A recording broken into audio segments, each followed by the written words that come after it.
Hey there, restaurant pros. It's David Scott Peters, and welcome to episode 14 of the Restaurant Prosperity Formula. I've been coaching restaurant owners since 2003, and the Restaurant Prosperity Formula is based on what the most successful restaurant owners I've worked with do on a daily basis to achieve their success. The basic premise of the formula centers around achieving prosperity, freedom from your restaurant, and the financial freedom you deserve. To achieve prosperity, you have to follow a very specific formula made up of leadership, systems, training, accountability, and taking action. Today's topic tells the story of one couple's journey from doing everything possible to make their business survive, to being able to truly take on the role of owners and lead their business and team to success. I know you will find this story inspiring. Now, I want to tell you about our guests today. Brianna and Jonathan Cowan, owners of the Wooden Paddle in Lamont, Illinois. I first met them at the Florida Restaurant Show over a decade ago, and they made a decision to get on an airplane to attend one of my 4-day workshops in Las Vegas just a week later. At that time, their business really needed to grow. Fast forward to March of 2020, when we reconnected at CaterSource days before COVID-19 business restrictions shut down their dining room and catering events. They made a big decision to use this newfound time to work on their business. Listen in on our conversation as they share with us their incredible journey of taking their passion for hospitality and turning it into a thriving business. What's really exciting about their journey is they will tell you how they have gone from working hard in their business, often on the line, to today, where they have a quality GM, systems in place, and are able to spend 24 hours a week working on high-level strategic planning, catapulting their business forward. I want to welcome Brianna and Jonathan to the show today. But first, a word from our sponsor. This episode is being brought to you by the Catering Coach. If you're a restaurant owner, now more than ever, you need catering as a profitable, proven, multiple revenue stream. But right now, who has the time to establish all the checklists, systems, packing lists, and proven methods to grow your catering business? And who are your catering customers when there are very few catering events? You need the Catering Coach. Sandy Coram, the Catering Coach, and her team will show you the path to immediate catering profits by taking out all the guesswork of what works right now in this ever-changing world. Catering is not what it was last year, but catering is still profits, profits, profits. Learn the systems, learn the checklists, learn the out-of-the-box methods that successful restaurateurs are using right now to be catering profitable. Just visit thecateringcoach.com/DSP. I want to welcome Brianna and Jonathan Cowan, owners of the Wooden Paddle, and I am so excited to have you guys because you have done some incredible things during a pandemic. And I don't want to give it all away, but we've known each other for a long time, but really only recently started working together. So whoever wants to start, tell us a little bit about your restaurant and kind of your background. Sure. So yeah, we have a restaurant in the suburbs of Chicago, Illinois, and we do shareable dishes, wood-fired pizza, craft cocktails, beer and wine. And another part of our business is we cater a lot of weddings and things like that with our mobile pizza ovens. We go all over Chicagoland with those and do fun wedding events with people. So a little bit of background on us is we've actually been dating since we were juniors in high school, and I moved out of my hometown at 20, bought a kind of struggling carry out and delivery pizzeria. Brianna and I got married 2 years after that, and we tried to make a go of it in business together during that time. About a year after we got married, that's when we first met you, David, actually in Orlando at a food show, and we loved your speech, so what you said during a little seminar so much, so we figured out a way a week later to get on a plane to go to your Soup to Nuts seminar in Las Vegas. And we actually signed up for something back then. And our business was in such bad shape at that point where somebody within your company told us, it might not be the best thing you're doing. You're kind of a hobbyist right now. You're not making any money, and it might be dangerous even keeping this thing open. And from there, we kind of started looking at going in a different direction. And So we stopped doing the carry out and delivery pizzeria, Chicago style pizzeria, and we kind of started moving in a more artisan direction, higher heat ovens, going kind of more higher end with our pizzeria at that point. And that's where our kind of wooden paddle journey started in 2013. And we bought our first mobile wood burning oven for the wedding services in 2014. And it just kind of grew where we bought a building in 2017 to kind of to have dining area. Now we have 66 seats at our restaurant in Lamont, Illinois. And now we're in 2021. Here we are. So again, so we've known each other for over a decade, for all intents and Yes. purposes. You see me speak at a food show in Orlando and learn that I've got a workshop a week later. In fact, I think you might even want a seat if I remember correctly. And That's true. you make your way to Vegas, just some guy you saw give an hour speech. And what did it mean to open up your eyes to what systems can do? As well as it was my old business partner that later you meet with and goes, hey man, you're not doing enough to really call this a business. It's a hobby. You didn't give up. You instead kind of went forward. What was that like? One, discovering there was so much more to learn, but the other is to have somebody look at you on a professional level and go, what are you doing? What do you have to say? I mean, I think it was interesting. I remember the people that we sat next to. They were just a Mexican concept, obviously high end, like tequila bar. And I remember them just saying, oh yeah, we have 800 different types of tequilas. And Got a train going by. Hold on one second. Yeah. Let that train go by. So, okay, go ahead. and I remember just looking at John and saying, like, even if that tequila was $10 a bottle, like that, I mean, Which it we just know blew now up. it's not. It's not. Yeah. But it kind of blew our mind that like restaurants like that existed. Just the sales that people were doing and the teams that people had brought. And like, I knew it existed on some level, but it was interesting interacting with those people, like actually seeing successful people and what the problems they were dealing with. And our problems were so like low level compared to what they were dealing with. But I also think when we heard, that about the sales, it was eye-opening, but it wasn't something that really got us down. It was more just, okay, like we need to just get better at what we're doing, and we have a lot to learn. And so it wasn't some like big epiphany for us, but it was like, we can do better than this, and we should be doing better than this. And we have a lot to learn. So that's the good news. Like, we're not already doing a bunch of things and unsuccessful. We knew there was a lot to learn. And so we took that book home and we kind of were like implementing parts of it and trying to do different systems and just piecemealing it on our own. And it definitely helped us even on that level. But So I think, what- like for me, Go ahead. really quick, as a poor, student in high school and things like that, I started business after high school. I didn't go to college. I went to a semester of college and dropped out. But I was kind of disillusioned with schooling and education because of my experience. But, going to your thing and seeing the information there, I was like, and Brianna, speaking some wisdom to me, that started in probably 2011, where we really, truly, where my mindset changed is like, man, I need to start reading books. I thought I was going to move out of my mom's house, open this business and crush it. I tried to get in my first apartment after moving out of my mom's house to buying this business. I was like, I only want a 3-month lease on this apartment because I want to be buying a house because I'm a big business owner now. And then being cut And we down lived over the there years. for 10 You lived there years. 10 years.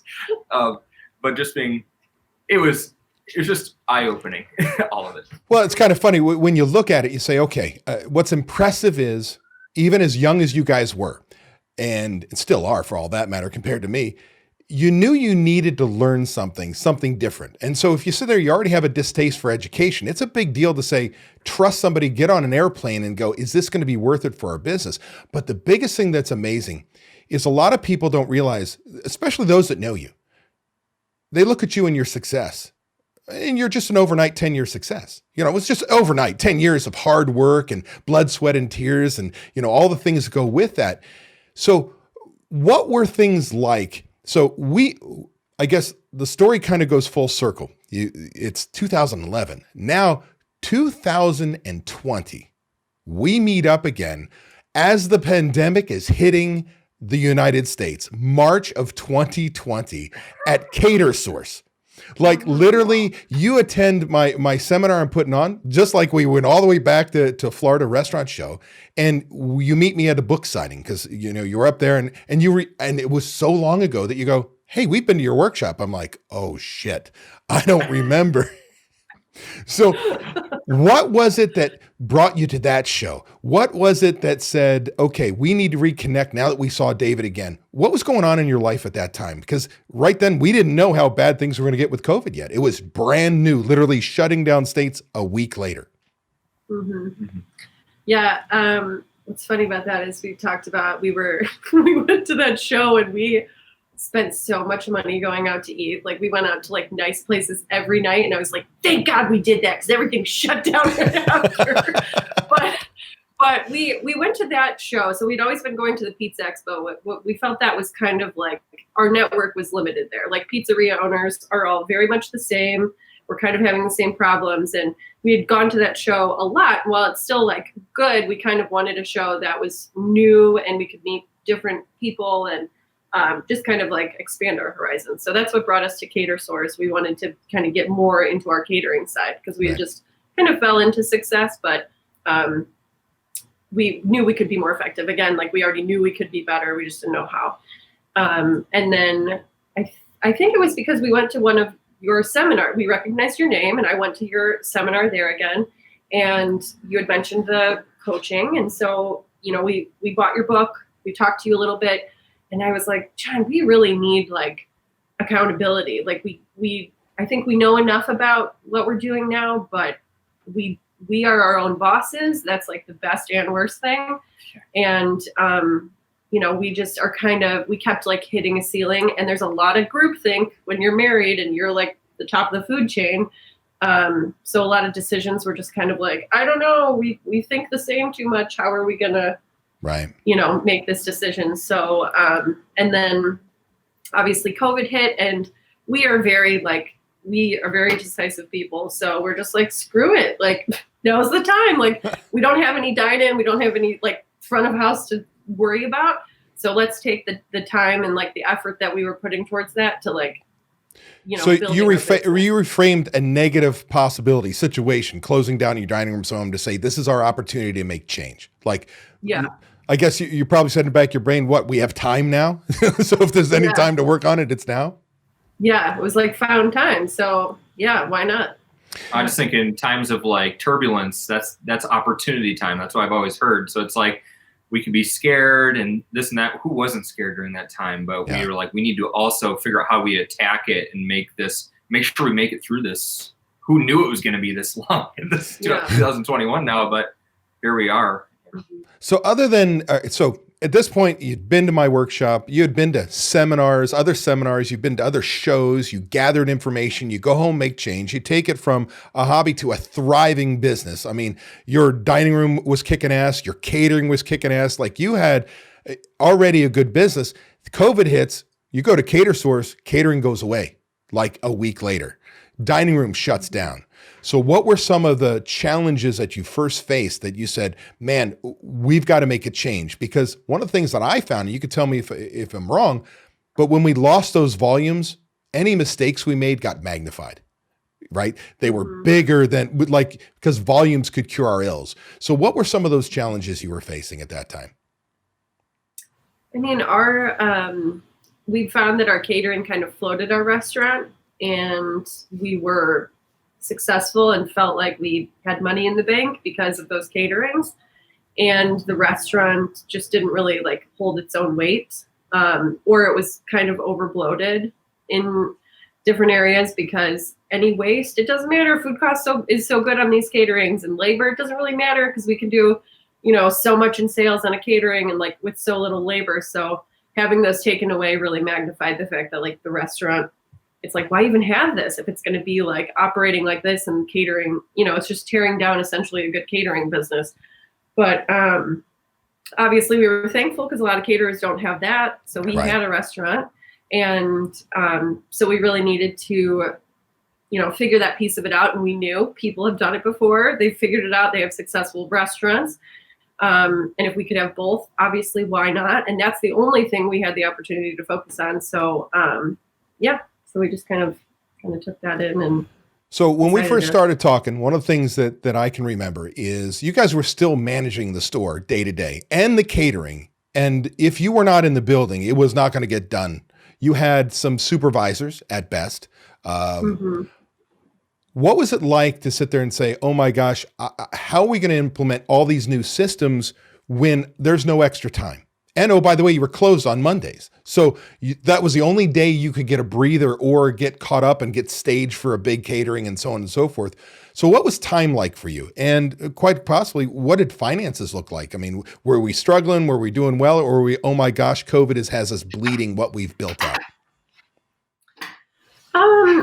I think, finances, I felt like COVID was okay for us. It ended up transferring to takeout. Like we had a little dip, obviously, to start, but then it was okay. Sales kind of remained the same, maybe even a little better. Labor was a little better just by default. Like we didn't have a front of house to deal with. One thing I would say about COVID, it was very interesting. Like right away, end of March and to most of April, it was really bad. It was like, but then it was like, we had to work on things. I don't really remember, honestly. I just remember I was like, one Friday was good. Like it was like, wow, when we opened up the location to the building we bought from our old place, right? We were known as a carryout place at our old place, and we were doing good food that's meant to be eaten straight out of the oven. So we had opened the new place, not even taking phone orders, not even having online ordering. It was literally you come in and you dine in. That was the new model. We wanted to have our customers' first experience in our new location like that. And so people... Yeah, that was a cute epiphany. That we realized cute. That it wasn't like we thought it was super cool to be open limited hours, dinner only, not on Mondays, can't touch us. Like you can barely get in. You can't even call. We wanted to be that, what we learned in the pizza industry, like, oh, look at that cool niche pizzeria that's open 4 days a week for 3 hours. Yeah, but we realized that's a lot of like pretense, and it's more just like, if you want to be trapped in your own business, go ahead and do that. Like, but it's not cute. And our biggest thing is time. Like we want time, and I don't know why we got into this business if that's what we want, but and just then when COVID hit and our management structure, it's like management structure in quotations, it was a joke. Like we had people that were working hard on the line, also being the manager, like could barely pull out from the line to talk to anybody. Like it was a joke. We just kind of like designated management. And then when we weren't there, it was just kind of like heads in the sand. Like we wanted to take time away and spend time with our family, and we did do that. But we always kind of felt guilty because we didn't have those systems. So we didn't really know what was going on at the store. We were just hoping and praying that it was okay and just trying to relax when we weren't there. A little irresponsible. Yeah. So what were some of the first things that you put in place that kind of created that aha? Oh my gosh, we can make a change. I know we've talked about, you brought in a manager, but it was after making a selection of one and then trying another internally and going outside. COVID allowed that. But also you had budgets, you had numbers to work with, you were controlling cash, you had checklists. I mean, you did a lot of things. But what were the first things that kind of went, hey, this is taking traction for us and it's making a difference? I think probably the budget. I agree 100% with that. Was eye-opening because, honestly, we are like quintessential entrepreneurs. Like when we had a lot in the bank account, we were like, we're good. When we didn't have a lot, we're like, what's going on? Yeah. And just actually putting the budget, putting the numbers on paper was eye-opening. One, just because we saw some of our costs were out of control. But then two, we also saw, like how we're currently paying people and what this person could do for us. Oh, we could afford a GM. We've been lying to ourselves constantly because we didn't have numbers in front of us. So having the budget kind of spoke into that, and it was like, okay, it gave us a level of comfort, to move forward with that. Well, specifically the budget program that you made, it was just really nice to move around. It's very easy to, when we talked about it, I was like, wow, this actually makes sense. And that was really cool. And we're actually taking that into, we've kind of sat back and we've had more time, which is great, since we did get a GM put in place, where we've been sitting back and really just doing strategic planning on what are these next positions we need to do. The GM has been a light bulb. It's like, oh my gosh, we would never go without a GM ever again. That's a necessity for our company. But now we're like, okay, well, how can we move around this budget to fit in this position? Like we're still working on getting a kitchen manager in place and a bar manager, and just having that accountability of you're the one person that we question on this. This is your domain here, like what's going on? Like one hand to shake or one. Yeah. So for all intents and purposes, by bringing that GM in, having a budget, you could put your plan together to say, I can afford it. These are the changes I need to make it work. And now you have the help. And often I talk to people about one of the reasons why most restaurants fail. The number one reason I think is lack of leadership. And one of the things that I've watched you guys, and as like a proud papa, is this major shift in being the managers really of your business to being the leader of your business. Planning, looking at new marketing programs, looking at the growth of your business, looking at other locations, looking at all of a sudden you've had time to sit back and lead the team, work on budgets, work on marketing, developing. What has that been like? And is that really a lot of it because of having one person who can get shit done and working on the others, meaning the GM being your implementer? Is it that, or is there more to it? I think having that implementer is just such a huge thing, because if I think about where we were last January compared to now, we had a nightmare scenario happen in December of 2019 where, we just had a few of our back of house team members leave right at the same time within weeks of each other. And all of a sudden it was like, oh, we're not pulled into management, then we're actually pulled into we're on the line. Right. And we were working all the time, and it was just like, oh, well, let's close on New Year's Eve and New Year's Day because I don't want to work, and it was just a really unhealthy place right there. To this January, where Brianna and I have been able to work at our office from our home office we built since hiring you. And literally we've been able to spend this week, we've spent about 24 hours of work time just together going through our strategic work. 24 hours is a lot of strategic work time. And we're now seeing, wow, we got this much done on this plan for this year. We might be able to cross some of these things off before this year plan is over and add different strategic things to this plan. And with that, the exponential power of growth it's pretty amazing. I'm just kind of blown away with it after each workday right now, where I'm like, we got this much done. That's wild. So here's kind of thing. So when you have somebody in there helping build your management team, working with one person instead of the 5 people or the 40 people because you had to be it, you're pulling yourself away from day to day. Is it running better with you or without you? Oh, absolutely better without us. If the numbers and the sales numbers are better, and I'd say the percentages are better, without us. I would say people are more engaged because if I was an absolute tornado, if I was working a shift in the kitchen, all of a sudden I'm like, this isn't running efficient enough. And instead of just prepping for the day, I was trying to reorganize and thinking about kitchen layout and just going down a rabbit hole.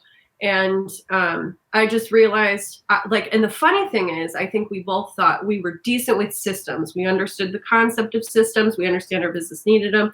We had built a few. And so we thought, we're systems people, until we met Angela. And then I was like, I am not a systems person.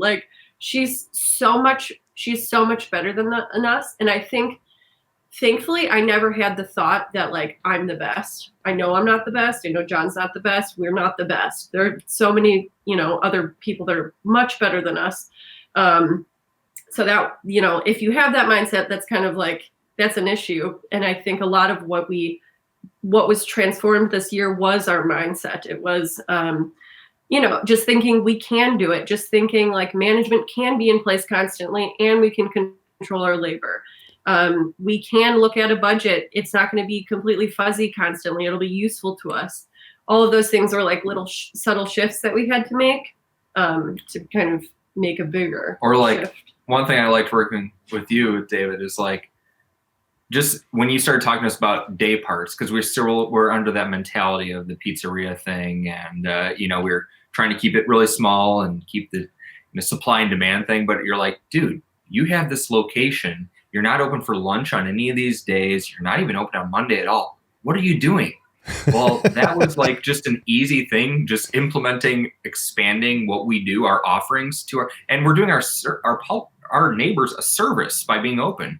It's like, I've had so many people since opening up our hours come and be like, man, Lamont has not had anything for lunch on Mondays for as long as we've lived here. Now we can just come and work here, and it's really helpful to people. I was like, oh, dang, look at it's nice to have somebody to run things off of, because we think a certain way and it's hard to get out of our own way sometimes.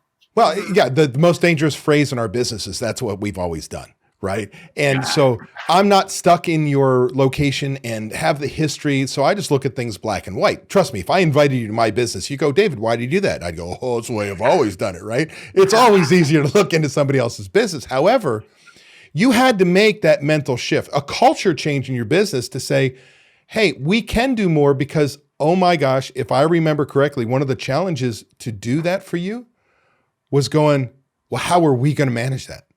Right? Because you didn't have any more time. You didn't have help. Like, it was scary. But once you have the right people in place, it's what people don't understand. By giving up more of the tasks, not control, but tasks, you can get more done. Increase your sales, because that's lunch started 6 days a week. Then it became 7 days plus an evening shift. And your labor costs are actually better. Even though it's a struggle, man, you're in Illinois, like many states, the governor shuts you down or makes different changes, and it affects us in a big way. But let's pray here in the next few months, we get COVID under control. Yeah. What has life been like? Let's go backwards. Before I get there, what was an unexpected shift for your business? What came out of left field that you didn't expect that would have happened? I really think getting the kind of the caliber of GM that we did, I don't know. I think we tried to bring people up. We tried to coach people. We're not good managers, so how are we going to coach good managers? I don't know. But like getting our GM in, it was amazing to kind of see that was like the one and only domino we should have been focusing on, because that affected everything else. Like, she was able to pinpoint other people and say, have you thought about this person as a leader? They're really good. And now she's training them up. Just making shifts immediately in the kitchen, people overall, the team being more engaged and strong. And, I just like it. And what was funny, kind of tying that back into like lunch, was, well, if you open for lunch and you only do $1,000 open for Mondays, you only do $1,000 every Monday, and you didn't have that before, does that kind of pay for your GM, at least like partially? I remember just making the connection and like, oh my God, why would we not open on Mondays? So it was a lot of like little things. And what did we do? We opened for Mondays like the next week. We didn't have the staff for it, but we're like, let's just do it. Time to do it. Let's go. Yeah. Well, I can remember the conversation. Go print a banner. I mean, after we finished, like, oh yeah, I'm going to go print a banner. And once you put it out there, you got to be open. Yeah, exactly. And then we were. And we're like, what the heck? Some of these numbers. And then we got to a point where around Christmas, we had like a $3,300 Monday. And I'm like, what? Yeah. This is, what? We used to do zero on Mondays. Yeah. So let me just ask you real quick, when we talk about Angela, your general manager, we tried to develop people from within, and we had some success, but mostly struggles. It just did not work. And 99% of the time, you know me, I want you to hire from within because I know culture. But when you found Angela, she was your first candidate you interviewed, the very first.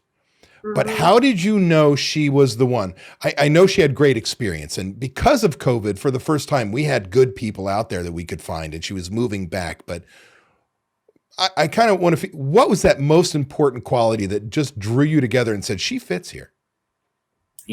I feel like if we are good at anything over the years, we are decently good at hiring, I would say. And we are good at kind of figuring out who people are in the interview. We don't take what they say for what they say. When one piece of the interview, and you can speak to it too, but one piece of the interview was she said she has a business management degree. And she was like, yeah, I called my school and asked for a refund because I'm not using that stupid degree. And I was like, girl, you are my people. So, because I mean, we are just so much more about like experience. Like we neither of us went to college. We're all about kind of like school of hard knocks. Like it's good to, learn that way. And that's mostly how she learned. I mean, she was in all of these different restaurants and she wasn't bringing her business management degree. She was bringing all of that experience, and culturally she just fit us. That's the thing I was looking for. Yeah. Yeah. She was just like one of our like core values. We'd say is like just scrappiness, being resourceful with what you have. And she's like the ultimate, I would say, like nothing gets in her way. And we were able to kind of like through the interview, just figure out that like we're a match. I mean, we had a 3-hour dinner with her. Like if you're not a good candidate, you're not talking to us for 3 hours. Right. It's just, it's also, we've never had a GM. It's scary giving up that control of the whole company. And and our thing is like, we didn't want to handcuff somebody by saying like, yeah, you're GM, but I'm going to be all over. Like we kind of like to let people do their jobs and things like that. So the gut feeling I know that I got in that interview was like, wow, you can just kind of tell sometimes. It's like, what, like the cultural fit. Just hearing the story she was telling about other experiences, I was like, wow, that's exactly what I want. And I'm glad that my gut was right to this point, and it's like been good. But one of the things that made it work is because we were putting systems in place. You didn't say just come in and fix my place. You said these are the systems we're going to use. This is what we're doing. Yeah.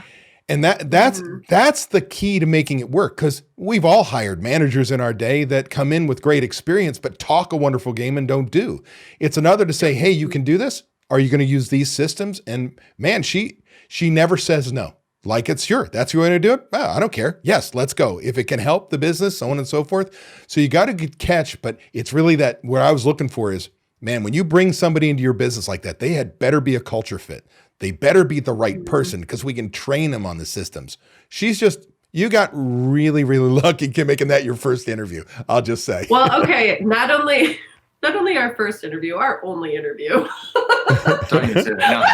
After we talked, but then that was our big thing. We did the interview and we were like, do we need to do any other ones? Like if she fits the bill. Yeah. I think we tried out internal candidates. Yeah, I think Brianna has a gift for like writing and things like that. And so like she writes all of our job descriptions and this and that.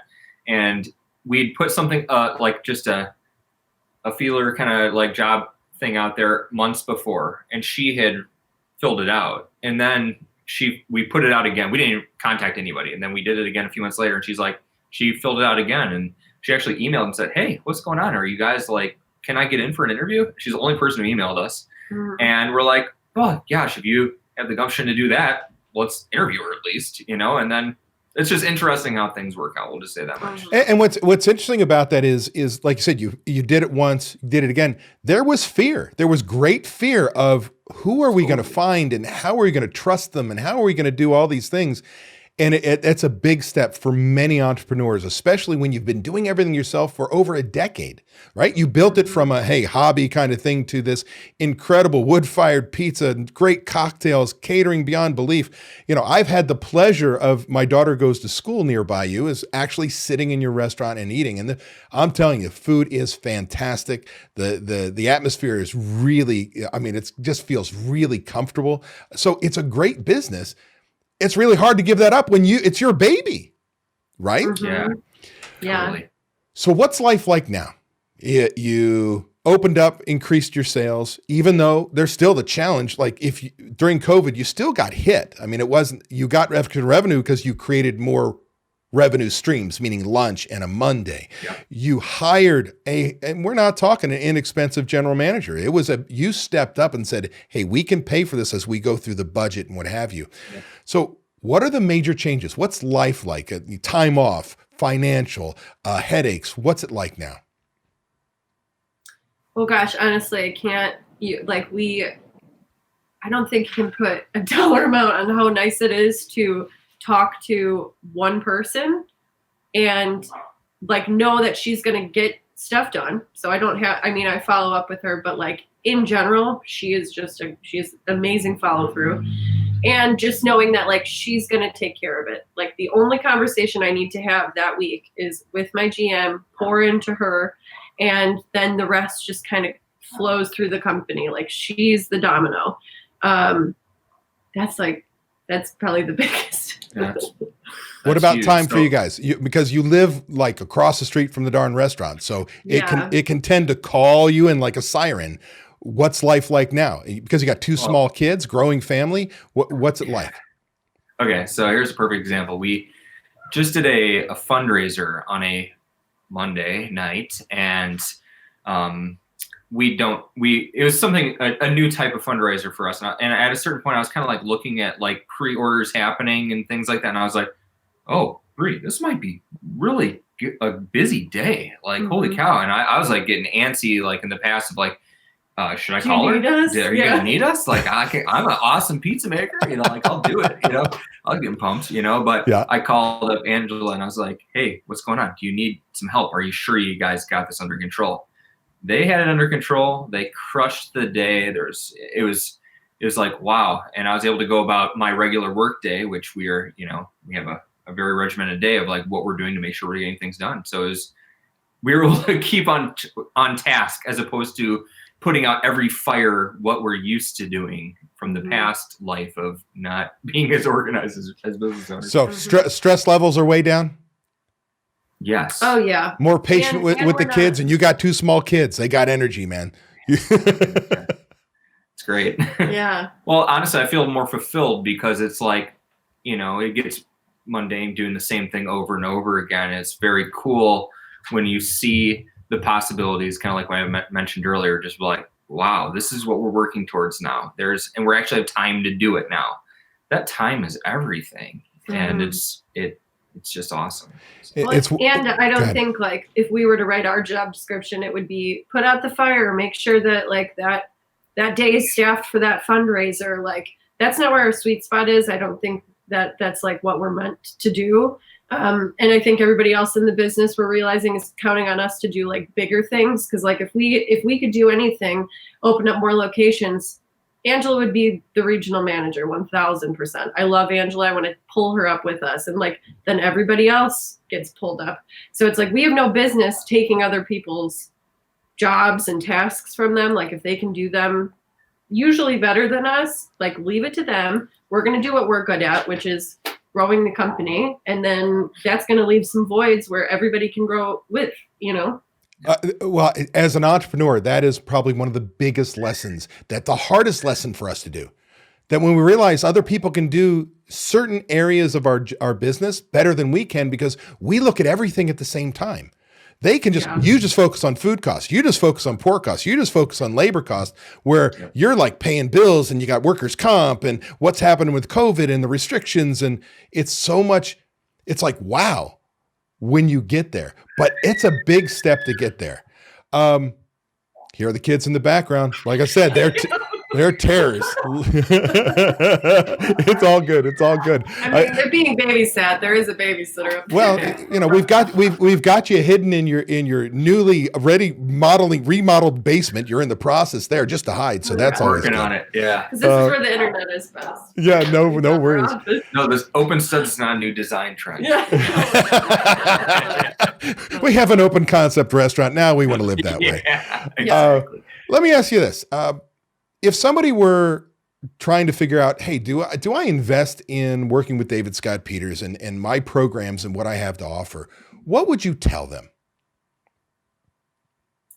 I would say if you are going to do it, you have to be open to learning, and you have to be like, I'm ready to invest, because it's not a small investment, and I wouldn't say take it lightly. But like, absolutely. I mean, like I wouldn't even, it's almost like the in-betweens of the program have been the most pivotal for us. And I'm sure there are in-betweens for everyone in the program, these little like subtle mindset shifts, or, oh, I can do that, or, oh, I don't have to do that. Like more so than just like learning how to put a food cost system in place. Those have been the most pivotal for me. And that's not like part of the program, but it's part of the program, you know? And so absolutely, but you have to be open to learning, doing the systems as you say. Yeah. And just making like the full investment, including your time. Like you can't mess around with it. Well, I think it's great because I tell people really the program now, the way we work things, it's really about transforming your life. Because what I discovered for decades, I'm like, hey, prime costs, food costs, labor costs, let's lower those things. But the truth of the matter is, it doesn't matter if you don't have a life. If we get you a life, you're making money. Right? You've got people in place. You've got the ability to leave your restaurant and so on. And that was a big epiphany for me. So to see you guys go through that transformation, because again, you met me when I was doing that, right? Money, money, money, money, money. And then we re-met when the message changed. And that's when you're blossoming in your business, which is just unbelievable. The other part is I don't do the work. You do. And that's where you invest in yourself. And that's where I appreciate where you say, it's not a small investment. It's an investment in time, money, and mindset. Like you've got to make a change. If you're not ready, then I'm the wrong person because aren't I sweet on when we do Zoom calls? Just so sweet. Yes. So sweet. Definitely. Man, I appreciate you guys doing this with me today. And I hope everybody listening can see that you can really take your idea. We didn't spend a lot of time about your passion for hospitality, and we didn't take, the passion for developing people and giving back to community, all those things that grew your business from a hobby to literally a rock star business in your area. And now we're looking at multiple locations. You are, I should say. If there was one thing that we didn't talk about or you wanted to share with anybody that's listening to us, what would that be before we go? I'd say just continue to search out the proper education for you, because everybody goes through their own life differently. And I think you should talk to people who are, who've done it before. Like one person we talked to about, hey, how's David? How's DSP? As a coach, Mark Link owns Uncle Bub's, a barbecue place by us. And we respect him big time as a restaurateur. And he's like, no doubt about it, Jonathan, you go ahead and do that. That's a good move. So that I'd say what I learned, going back to me being a poor student, like I found out that the best way I learn is audible, listening to things. So, my Audible list on my phone is 62 titles right now. And I have some great books, it's like one we've read recently that was awesome was The Millionaire Fastlane by MJ DeMarco. We bought our building because we kind of bought into the Rich Dad, Poor Dad book about, how that philosophy of life of, owning things and buildings like that. And any books that you read that? Yeah, I think something that's really helping us recently, we read the book a while ago, The One Thing, but it asks a clarifying question that's what's one thing you can do such that by doing it would make everything else easier or unnecessary. Yep. And when we sat back and we were looking at all the projects we had to do and all the systems we had to put in place with you, and like you were telling us, in general, owners can't do all this stuff, like, haha, like, I know you keep trying, but like, and we were just like beating our heads against the wall. We're like, we thought we were good at this, but we can't do it. We kept embarrassing ourselves, coming back to you, reporting back, like, nope, didn't do our homework. When we sat back and asked that question, which I ask a lot now in all areas of life, we were like, what's the one thing we can do that would make all of this easier and necessary? Yep. And then it was, hire a GM, duh. And it's like, that has made everything easier. And then now moving forward, if we keep asking those questions, it's like, okay, well, what would, if we're paying her a lot and we have this big team, like what would make all that easier or unnecessary? Oh, maybe we're expanding, we're growing, we're hiring other key team members that'll support Angela. And, so that book has been transformational. We did a really awesome goal setting retreat with them. And honestly, one last thing about, we heard Gary Keller say something is that one of the biggest problems entrepreneurs have when setting goals is not shooting high enough. Yeah. And I finally feel like we're at a point now in our journey of entrepreneurship where we have enough of foundation in certain places with help from you and other things we've done along the way where it's like, all right, now we can legitimately start making these goals and start attacking them. And it's really exciting. pumps me up. What's really neat is to listen to you guys and you say, okay, well, weren't necessarily meant for college, didn't want that, didn't enjoy school. You're in the school of hard knocks, but you also realize there is knowledge out there. Instead of a rote criteria, you say, this is what I need, you go find it. And what's amazing about it is, you know, I always talk about my dad's phrase was ideas are cheap. It's the people who put them into action are priceless, right? Take action is what we need to do. And you live that, because think about it. Everything you just said, a librarian should be a millionaire, multi-millionaire. All that knowledge is right around that person. True. Right? Mm-hmm. Doesn't matter that you go get the knowledge. It's what you do with it. And that's the magic. That's why I love you guys to death, is because, like you said, you're decisive. You make a decision and you freaking go for it. You understand you're going to lose some, you're going to win some, but you go for it. And that's the amazing part. So I love the quotes. I love the books. I'm going to be writing those down. I've got a couple that now I got to put on my list. So I appreciate that. Mm-hmm. Thanks, guys. I really appreciate you taking the time to be with us today. And I can't wait to see what 2021 brings you. Oh, man. Absolutely. Thanks, David. Thanks, David.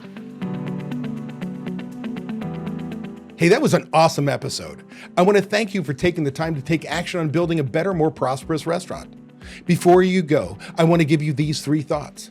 1, by combining leadership and taking action with systems and training being checked by accountability, you are on your way to creating prosperity for you and your restaurant. 2, I have something I need from you. Please leave a review on Apple Podcasts, Spotify, or wherever you happen to listen to podcasts. By leaving us a review, other restaurant pros seeking out this information are able to find it.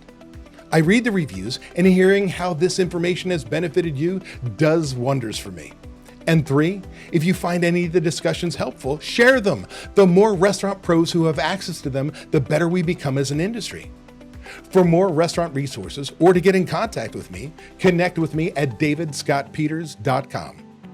Be passionate about what you're doing, be persistent, but more importantly, become better and help everyone around you become better, and your restaurant is going to kick some ass. If you're tired of not being able to leave your restaurant because no one else knows how to run it, I want to make sure you know it doesn't have to be that way. You can leave your restaurant. It is possible to build a team of people who know how you want the restaurant to run. With these trained and responsible people in place, you can give yourself time away. What would you do if you had time away from your restaurant? Would you sleep better? Would your relationships improve? Would you feel more relaxed? These are all things you deserve to experience as a business owner. It's why we own our own businesses. If you would like to learn how to own a restaurant that doesn't depend on you to be successful, click the link in the description to watch a free training course that teaches you exactly what you have to do. Also, be sure to subscribe to get my weekly tips and watch these 2 videos to get more information and guidance for running a successful restaurant.